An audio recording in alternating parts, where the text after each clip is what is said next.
నమస్కారం. ఈరోజు Meerpet corporation party ప్రెసిడెంట్గా నేను చెప్పదలుచుకుంది ఏంటంటే, నిన్న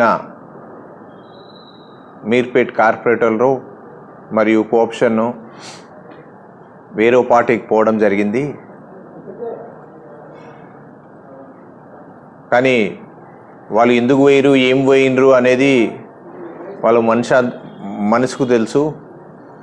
ఎందుకంటే వాళ్ళు పొయ్యి కూడా ఈరోజు ఫోన్లు ఆఫ్ చేసుకొని ఇంట్లకి తాళాలు వేసుకొని వాళ్ళు పోయిర్రు. ఇప్పుడు కూడా లేరు. వాళ్ళు ఏ పార్టీలో అయితే చేరిర్రో ఆ పార్టీ క్యాండిడేట్ కనీసం వీళ్ళు నిన్న చేరే వరకన్నా ఆయన మొహం చూసిరని నేను అనుకోను. అది 100% చూడలేదు కూడా. వాళ్ళు ఆర్థికంగా ఏమన్నా లావాదేవీల గురించే పోవచ్చేమో నేను అనుకుంటున్నా. బయట టాక్స్ కూడా అదే నడుస్తుంది. సో నేను అట్లా కూడా అనుకోలేను. మీకు ఏం తక్కువ చేసిందయ్యా మేడము? మీ వార్డులలో ఏది అన్నా కూడా, చిన్న విషయమైన పర్సనల్ విషయాలు ఉన్నా కూడా, మీకు ఇంకో కొన్ని పర్సనల్ విషయాలు ఉన్నా కూడా పని చేసింది మేడం. అది మీకు కూడా తెలుసు, మీ మనసుకు కూడా తెలుసు. మీరు ఈరోజు రేపు వచ్చే కాలంలో ఎలక్షన్లో మొన్నటి వరకు అమ్మ అనుకుంటా పొగిడిన మీరే, మీ అంత డెవలప్మెంట్ చేయలేదని చెప్పిన మీరే, ఈరోజు దానికి మీరు ప్రజలలోకి పోయి ఏం సందేశం ఇస్తారో మాకు తెలియదు. రేపు వచ్చి మీరు ఇదే కాలనీ 2 కాకపోతే 2 రోజుల క్రితమే మీరు మేడం ఇది చేసిర్రు అని చెప్పి మీ వార్డులలో అయిన పనులన్నీ పాంప్లెట్స్ వంచిర్రు, అన్నీ చేసిర్రు. ఈరోజు ఒక్కరోజే మీకు మార్పు వచ్చేసేసిందా? కేఎల్ఆర్ అంటే ఇక్కడ ఏమన్నా ఇంతకుముందు మన వేరే పార్టీలో కదా, ఆ పార్టీ పేరు తీసుకోదలుచుకోలేదు, వేరే పార్టీ కదా. ఆ పార్టీ వ్యక్తి కనీసం మన మీర్పేట్ కార్పొరేషన్ కనీసం నీ ఏ డివిజన్, నీ పేరన్నా తెలుసా వాళ్ళకు? మీ పేరన్నా తెలుసా కనీసం ఆయనకి? నువ్వు ఇప్పుడు అడిగినా కూడా అరే నిన్ను ఎవరు చేరారు కార్పొరేటర్ అంటే ఏమో పక్కోళ్ళని అడగవలసిందే ఆయన. అట్లాంటి వ్యక్తి గురించి పోతారా? అనుక్షణం పబ్లిక్లో ఉండి, మీ పబ్లిక్ సేవలో ఉండి పొద్దున లేస్తే రాత్రి వరకు వాళ్ళ కుటుంబ సభ్యులను వదిలేసి, చుట్టాలను వదిలేసి, ఏది లేకుండా సావైతే బతుకైతే అన్నిటికీ ఉండే మన మేడం గారు సబితా ఇంద్రారెడ్డి గారు కాదని మీరు అక్కడ పోతున్నారా? నేను ఒకటే చెప్తున్నాను, ఇప్పటికైనా వేముల నరసింహ గారికి కానీ, అక్కి మాధవయ్య కానీ, మా కోఆప్షన్ సభ్యులకు కానీ మీరు దయచేసి చెప్తున్నాను, మీరు ఇలాంటి నిర్ణయాలు తీసుకోకండి. ఎందుకంటే రేపు మీరే చులకనవుతారు పబ్లిక్లో. మీరు ఏదో ఆశించి ఏదో చేసిపోతే రేపు పబ్లిక్ కూడా క్షమించరు. ఎందుకంటే పబ్లిక్ ఇవాళ రేపు తెలుగు మంతులు అందరు కూడా, మనం ఉన్నా లేకపోయినా మాలాంటోళ్ళు ఎవరు పోయినా సరే మమ్మల్ని చూసి కాదు ఈరోజు వేసేది ఓట్లు, మేడం చూసి. మనకి ఈరోజు ప్రతి ఒక్క ఇజ్జత్ ఇస్తున్నారు. ఎందుకు అంటే మేడం చూసి, మేడం డెవలప్మెంట్ చూసి, మన మొహాలు చూసి కాదు. సో నేను అనేది ఏంటంటే, మళ్ళీ కూడా విజ్ఞప్తి చేస్తున్నా, మా సోదరులు సరే కొన్ని ఆవేశాలలో కొన్ని నిర్ణయాలు తీసుకుంటుంటారు.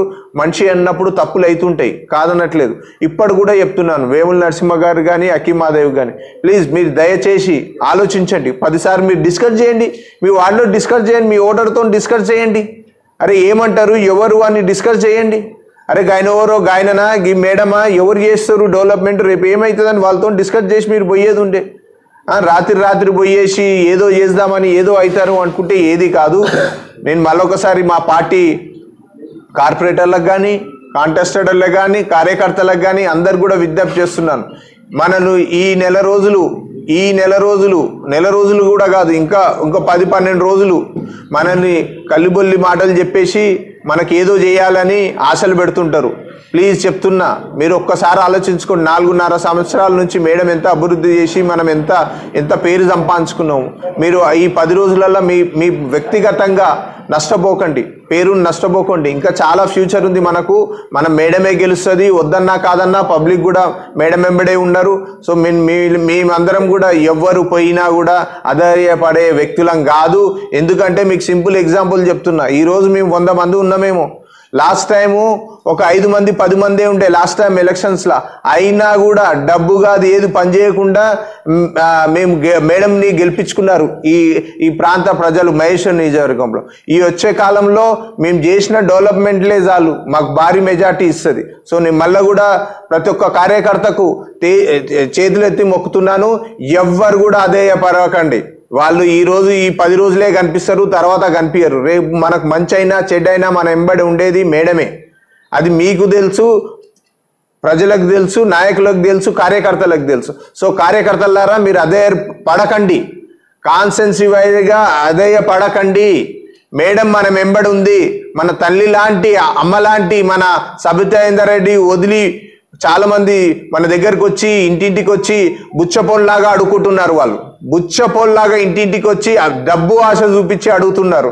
మేము ఈ పని చేస్తామని ఇప్పటి వరకు కూడా అంటలేరు, డబ్బు ఆశ పెట్టి ప్రబోధాలు చేస్తున్నారు. సో నేను రిక్వెస్ట్ చేస్తున్నాను కార్యకర్తలారా, మీరు ఎవ్వరు కూడా ఎవరికి లొంగకండి.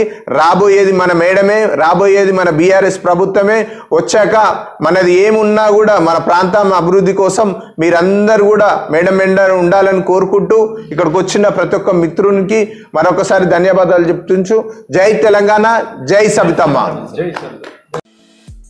ఈ వీడియో మీకు నచ్చితే లైక్ చేయండి, షేర్ చేయండి, మా ఛానల్ని సబ్స్క్రైబ్ చేయండి.